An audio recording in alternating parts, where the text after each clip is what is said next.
Ladies and gentlemen, welcome back to another Bitcoin update. Bitcoin is now in the calm before the storm. It's been in the calm before a storm for the entire month of August. I believe that there will be a move by the end of August, but now we are seeing in terms of volatility, in terms of Bitcoin holding, in terms of what we've been seeing on the on-chain data in general, things we have never seen before. We'll look into those charts straight up so you don't have to wait for them. I'm not going to leave them at the end of the video. You guys are obviously watching because of that reason. We've never seen this before on Bitcoin. We've never seen these circumstances before, this situation before on Bitcoin. And it's going to be very interesting to see, okay, which way the directional move takes place given these unique circumstances. I am of the belief, as I said, that the move will happen within August, but I actually think, more specifically, it will happen within the next week or so. I think it will happen before the end of August, and I think there is reason to believe that based on what we're seeing on the charts right now. So lots to look into in that regard. We've also got Michael Burry, the guy who predicted 2008, the guy who was in big short, making a $1.6 billion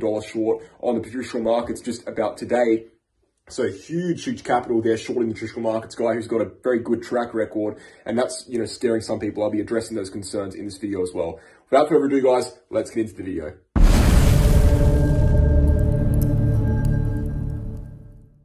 Okay, ladies and gentlemen, we're going to get into the charts today, and the charts we're going to get into is the Bitcoin daily chart, focusing on the RSI. We're going to look into the monthly chart, focusing on the Bollinger Band compression. We're going to be looking into the kind of logarithmic uptrending line and the logarithmic downtrending line on the 3-day chart, looking at the triangle formation that is prompting a breakout on Bitcoin within the month of August, so big moves coming in that regard. Briefly looking into Ethereum, looking into the S&P 500 with a specific focus on the fact that Michael Burry, the guy who predicted 2008 and the guy in the movie The Big Short, has opened up $1.6 billion worth of Bitcoin, worth of S&P 500 shorts, or traditional market shorts, I should say, from this price region. So he's betting that the market is going to be going down. And with that said, we're going to look into correlations between S&P 500 and Bitcoin and charts relevant to the S&P 500 and traditional markets in general, including inflation and FOMC. And then finally, we're going to look into on-chain charts, including annualized Bitcoin volatility and total supply held by Bitcoin holders, coming in on the argument that we're seeing something that's never ever happened before on Bitcoin. So quite a lot of interesting charts to look into, but I'm going to keep it as short as I can because I don't want to waste your time here today. I understand the market's been a bit boring. Before we get into the video, Bitget Exchange has got 5 times lower fees than Binance, optional KYC, lowest trading fees on the market if you include my 15% trading fee discount that you can get from using my exclusive sign-up link. So click my link in the description below, my referral link, you get a 15% trading fee discount for life. This is the exchange I personally use. I've used it for a long time. We use it on VIP. This is the exchange of the Wolves of Crypto YouTube channel. So go ahead and sign up to Bitget if you're interested. Again, description has the link below. All right, let's get into the video. I want to start off by saying, just boldly, we have never ever seen something like this happen before on Bitcoin. What do I mean by something like this? I mean the volatility. The annualized, 30-day Bitcoin volatility right now is at the lowest level we have ever seen, ever seen in recorded history, We've never seen volatility this low. It's been steadily decreasing since around the middle of 2021. If you're looking at when the middle of 2021 was, well, when was it, right? It was all the way back here at around July 2021. Yes, we saw one more impulse, but ever since then, we've seen nothing. And especially in the last, almost a year, over a year now, since June 2022, a year and 2 months. So in the last 14 months, we've seen very low volatility on Bitcoin. We've moved upwards, and technically we saw a 2x in Q1, we saw a 2x, but it took 8 months to see that 2x, right? And now, if you look at the recent price action, specifically zooming in on this current range, which is when we've really dropped really low, because look when we've really dropped downwards here, it's the last few months over here, in 2023, look what we've done here. We've been in a range, a 33% range on Bitcoin for in excess, of almost 5 months. This is a very slow period of the market, and you might be really facing that right now, and you might be well aware of that. Bitcoin's not doing much. It's very, very boring right now. And again, everyone's aware of that. No one's hiding that fact. Right now, if we're looking at Bitcoin in terms of the support we're holding, yes, we are technically holding support, 50 EMA, Gaussian channel. Yes, we don't look too bad in the fact that we're correcting downwards, I should say, but we're correcting downwards in a healthy structure, correcting downwards in either a descending wedge or a descending channel, just like we're correcting downwards here in a descending wedge formation. It's a correction, but it's a healthy correction, and it's a correction that is likely to go upwards. So overall, we're just consolidating for the sake of consolidating. We could be consolidating for various reasons. Well, one of the reasons I'll point you towards is just simply, it's just that part of a cycle, right? If you're looking at what we do historically on Bitcoin, we have a 4-year cycle on Bitcoin, obviously. We have a 1 year of upwards, 1 year of downwards, and then 2 years of kind of sideways consolidation to slightly upwards, and then another year of upwards, downwards, sideways, upwards, downwards, sideways. We're in that sideways period. And the problem with this sideways period, right, is we've only ever seen it in 2 previous occasions.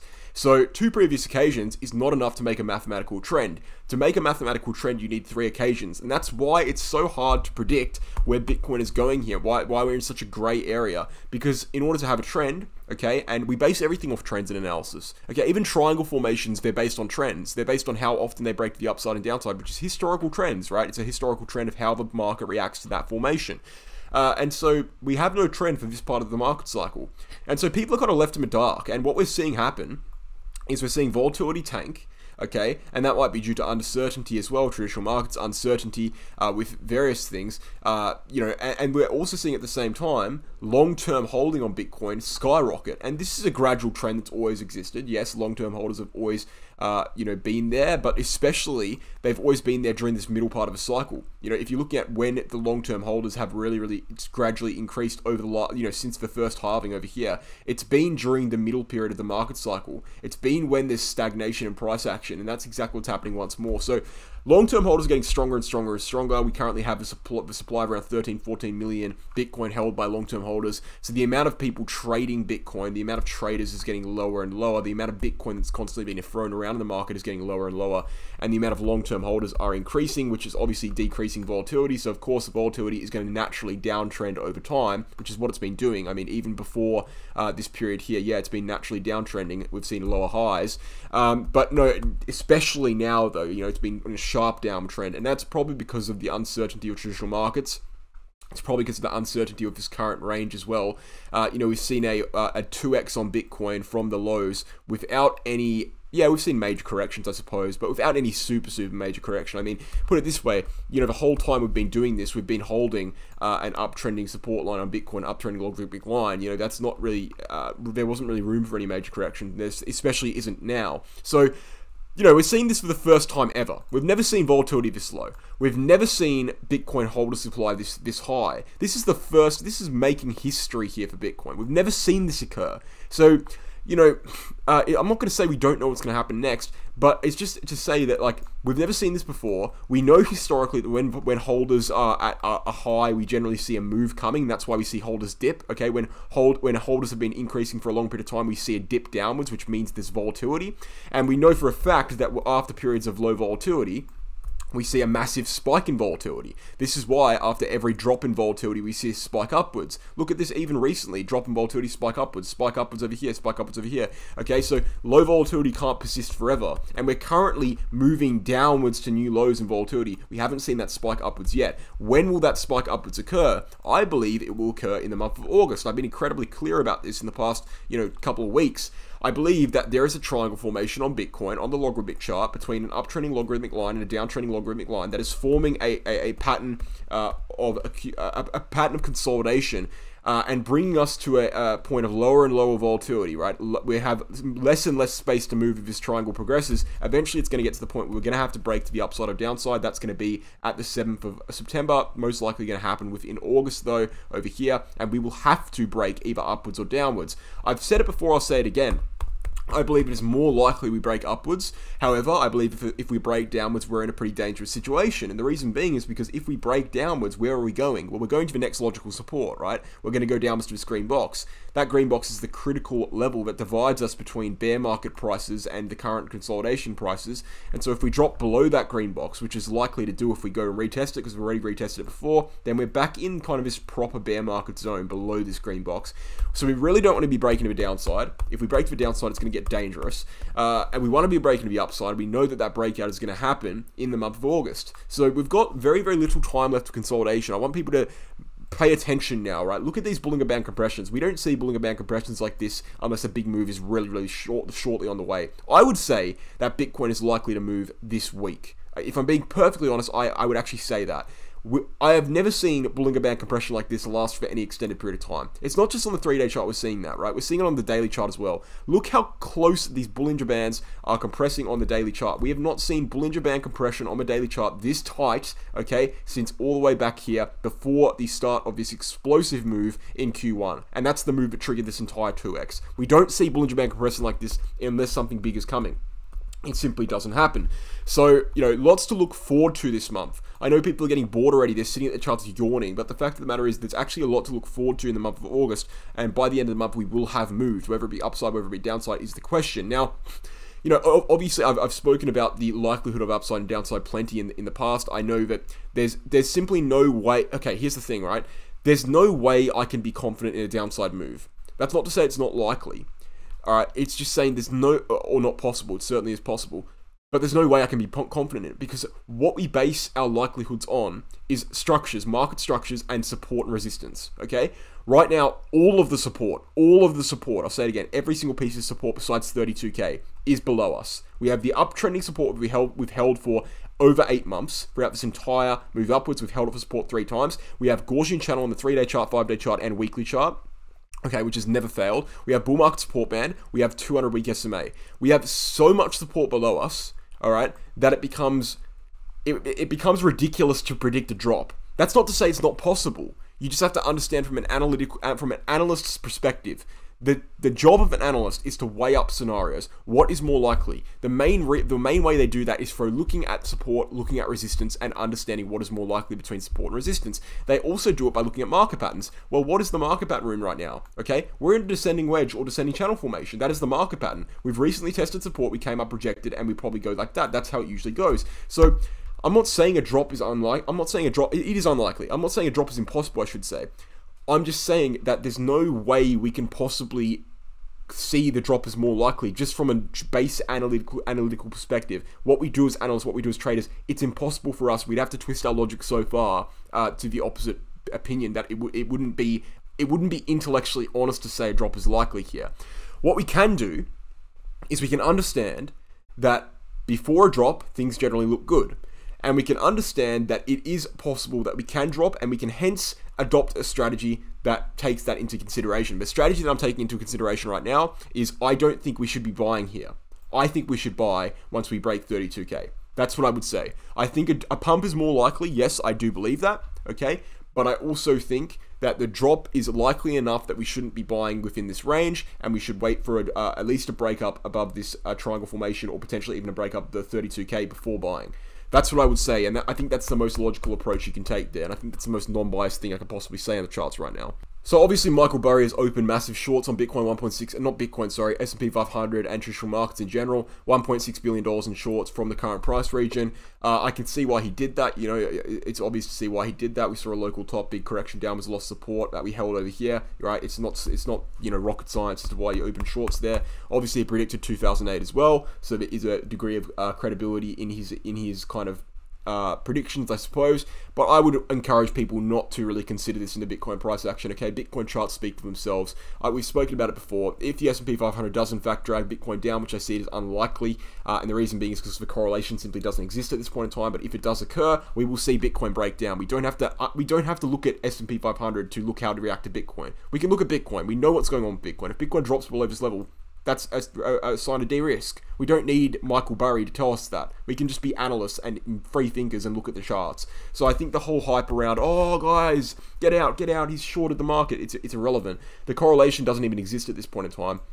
Same thing with CPI, bro. CPI, dropped 3 days ago, and 4 days ago, 5 days ago. What did you notice? The price action did nothing, right? These events don't matter anymore for Bitcoin. If CPI dropped a year ago, no matter what the result was, you see a massive move for Bitcoin upwards, downside. We didn't see anything, absolutely nothing happen at all, because the correlation doesn't exist. Bitcoin is not connected to traditional markets right now. It may reconnect in the future. Right now, it's irrelevant. And FOMC, well, there's not even much to talk about in FOMC. The chances are the top is in for rates, right? 85%, 88% chance. So the whole Michael Burry thing, the whole Michael Burry situation, I just wanted to address it briefly. I don't think it's relevant to Bitcoin right now. I think you can make your own decisions on Bitcoin by looking at the Bitcoin charts exclusively. Is there downside room for Bitcoin? Yes, there is downside room for Bitcoin in the sense that, yes, we can go downwards without breaking the structure. The place we can go to is around 28.6K. We know that 28.6K is a major support zone on Bitcoin. In fact, if we're zooming in, we go to the 4-hourly chart, we have seen that 28.6K, this red line right here, is actually where we formed a double bottom on Bitcoin before the local move upwards. We can go there again without breaking down from a long-term structure. We would have to do it very shortly though. So, you know, it is possible we see one more swing down for Bitcoin to 28.6K without breaking down massively. If we go anywhere below that, we're looking pretty bad. So that's kind of the room we have to move. 28.6K is kind of a low we can go to right now. And as for the upside, we can go to about let's see here, 31K, just below 31K before breaking up. So the range on Bitcoin right now is 2,400 USD. That's the range. And it's getting smaller and smaller as the days go on. And by the end of August, it will be basically nothing. It will be forced to move. So basically, Bitcoin, and I suppose this will be my ending note, Bitcoin is in the eye of the storm. Not really the eye of the storm, but it's kind of the calm before the storm, I should say, because we've seen massive, massive low volatility for a long period of time, and we know that something big is coming. It's the calm before the storm. At the same time as it's the calm before the storm, at the same time that the storm is brewing for Bitcoin, we're seeing things we have never seen before in terms of volatility and Bitcoin long-term holders. I guarantee you this, guys. This month, by the end of this month, we will see something extremely interesting on Bitcoin and something extremely exciting on Bitcoin. And I'm very excited for it. And I actually think it will happen well before the end of the month. I think it will happen probably this week. I think it will start probably this week. Okay? I don't want to get ahead of myself because the end of the month is what the charts say. But I would, if I had to guess, I'd say probably start this week. So I'm excited for it. Excited for volatility. Volatility is where the money is made. And it should be interesting to see where Bitcoin moves upside or downside. Again, I've made my opinions on that very clear. So guys, thank you for watching the video. I hope you enjoyed it. Again, check out the Bitget Exchange, referral link below. Check out the Crypto Academy if you want to learn how to trade. This is the place you can do it. The Become a Trader 10-unit course teaches you everything you need to know how to about trading. You can read the information on the website. You can read what unit topics we offer, what exactly we offer in terms of content, slides, videos, worksheets, trading diaries, etc. You can see how many students we have, and you can email us here on the email address on the website. You can also check out the VIP group. Guys, VIP has been performing very well recently.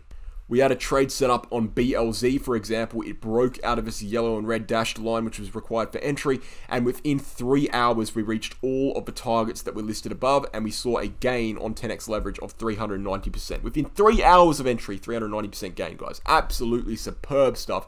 That's just an example of what we're doing on VIP. We've got a 79% win rate, 79.12% win rate to be precise, which is 4 out of every 5 trades reaching profit. And if you want more trades like BLZ, you can jump into VIP. All the information's in the description below. Guys, thanks for watching. Hope you enjoyed, and I'll catch you in the next one.